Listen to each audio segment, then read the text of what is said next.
નમસ્તે, જીગીસાની રસોઈમાં તમારું સ્વાગત છે। આજે આપણે ડુંગળી બટેકાના લચ્છા ભજીયા બનાવીશું। ખૂબ જ સરસ બન્યા છે ફ્રેન્ડ્સ, ક્રિસ્પી છે એકદમ। તો રેસીપીને એન્ડ સુધી જુઓ। તો અહીંયા મેં એક બટાકું, એક ડુંગળી અને એક લીલું મરચું લઈ લીધું છે। બધાને આપણે છોલી લેવાનું છે, મતલબ કે ડુંગળી અને બટેકાને આપણે છોલી લેવાના છે। તો આ રીતે આપણે ડુંગળીને છોલી લીધી છે। હવે હું બટેકાને છોલીશ। તો બેઉને છોલ્યા બાદ મેં સરસ રીતે ધોઈ લીધા છે। તો હવે આપણે ડુંગળીની આ રીતની પતલી પતલી સ્લાઇસમાં કટ કરવાની છે। તો ડુંગળીને મેં સરસ રીતે કટ કરી લીધી છે। હવે આપણે લીલા મરચાંને પણ પતલી પતલી સ્લાઇસમાં આ રીતે કટ કરીશું। તેને આપણે એક બાઉલમાં લઈ લઈશું। ત્યારબાદ આપણે બટેકાને પણ એકદમ પતલી પતલી સ્લાઇસમાં કટ કરવાના છે। ઘરમાં કોઈને બટાકાના ભજીયા ભાવતા હોય કે કોઈને ડુંગળીના, તો આ રીતે તમે બનાવશો ને તો બધાનો મેળ પડી જશે એકસાથે। અલગ અલગ તમારે બટેકા અને ડુંગળીના ભજીયા બનાવવાની માથાકૂટમાંથી બચી જવાશે। તો ફ્રેન્ડ્સ, મેં બટાકાને પણ આ રીતે એકદમ પતલી પતલી સ્લાઇસમાં કટ કર્યા છે અને ડુંગળીની જે રિંગ્સ છે તે પતલી પતલી સ્લાઇસ તેને પણ મેં આ રીતે છૂટી કરી દીધી છે। હવે એક બાઉલમાં મેં 1 કપ બેસન લીધો છે અને બેસનને ચાળી લીધો હતો। તો હવે આપણે તેમાં એ બટેકા અને ડુંગળી લીલા મરચાંની આ જે કટ કરેલા છે તેને એડ કરીશું। હવે હું તેમાં ધોઈને સમારેલી કોથમીરને એડ કરીશ। જો તમારી પાસે મેથી હોય, મેથી ભાજી, તો પણ તમે એડ કરી શકો છો।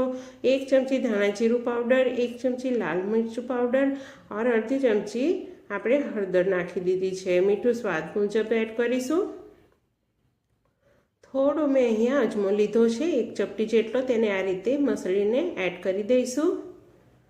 હવે આપણે તેમાં થોડું થોડું પાણી એડ કરતા જવાનું છે અને હાથથી તેને સરસ રીતે મસળીને બેટર તૈયાર કરવાનું છે। તો તમે જોઈ શકો છો આ રીતે આપણે જ્યારે હાથથી મસળીએ છીએ ને ત્યારે જે બટેકા અને ડુંગળી છે ને તેની ઉપર સરસ મજાનું બેસનનું કોટિંગ આવી જતું હોય છે। તો ચમચીથી આટલું ફાઇન રીતે નથી મસળાતું, મીન્સ કે નથી મિક્સ થતું, તો હાથનો જ યુઝ કરવાનો છે આપણે મિક્સ કરવામાં। તો તમે જોઈ શકો છો કન્સિસ્ટન્સી, બસ આ રીતનું આપણે થોડું એને મિક્સ કરી લેવાનું છે। એકદમ જાડું પણ નહીં અને એકદમ પતલું પણ નહીં। તો સરસ મજાનું મિક્સ થઈ ગયું છે। તો હવે આપણે તેને ઢાંકીને 10 મિનિટ માટે રેસ્ટ પર રાખીશું, જેથી બેસન સરસ મજાનું પાણી એબ્ઝોર્બ કરીને ફૂલી જાય। 10 મિનિટ થઈ ગઈ છે। તો આપણે હવે 10 મિનિટ બાદ તેમાં 1 નાની ચમચી સોજી એડ કરવાનો છે। સોજી એડ કરવાથી ભજીયા છે ને તે ક્રિસ્પી બનતા હોય છે। સરસ રીતે મિક્સ કરી લઈશું। હવે આપણે તેમાં થોડું પાણી એડ કરવાનું છે, કેમ કે આપણે સોજી એડ કર્યો છે તો તેની કન્સિસ્ટન્સી થોડી ઠીક થઈ ગઈ છે। તો તેને પાણી સોજીના પ્રમાણમાં થોડું એડ કરીને મિક્સ કરી દીધું છે। હવે ગરમ તેલ મેં એમાં 1 ચમચો એડ કરી દીધું છે। તો ગરમ તેલ એડ કરવાથી ભજીયા છે ને તે એકદમ ક્રિસ્પી બનતા હોય છે। સોજી અને ગરમ તેલ રેડશો ને તો ભજીયા એકદમ સરસ મજાના ફૂલે છે અને ક્રિસ્પી બને છે। ઠંડા થયા બાદ પણ તે ક્રિસ્પી જ રહે છે। તેલ ગરમ થઈ ગયું છે, મેં તેને ચેક કરી લીધું છે। આ રીતે આપણે બેટર સહેજ એડ કરીને ચેક કરી લેવાનું છે। તો હવે આપણે થોડા થોડા આ રીતના ચમચીથી નાના નાના ભજીયા ગરમ ઓઇલમાં મૂકીશું। તો આ રીતે ડબકા મૂકતા જવાનું છે। શરૂઆતમાં આપણે ગેસની ફ્લેમને થોડી હાઈ રાખીશું, એકદમ હાઈ ફ્લેમમાં નથી કરવાના, નહીં તો ઉપરથી એકદમ ડાર્ક અને અંદરથી બટેકા અને ડુંગળી કાચા રહે છે। તો જેવા ભજીયા મુકાઈ જાય કે મીડિયમ આંચે આપણે તેને સરસ રીતે આ રીતે ઉલટાવીને એને આપણે તળી લેવાના છે।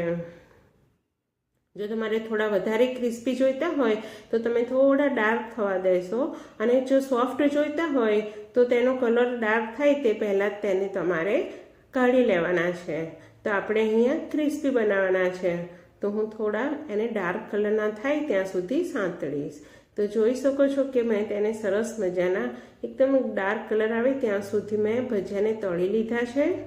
હવે આપણે તેલ નિતારી લઈશું અને તેને એક કાણાવાળા બાઉલની અંદર આપણે કાઢી લઈશું, જેથી કરીને કાણાવાળા બાઉલમાં આજુબાજુથી તેને હવા મળતી રહે અને ભજીયાની ક્રિસ્પીનેસ જળવાઈ રહે।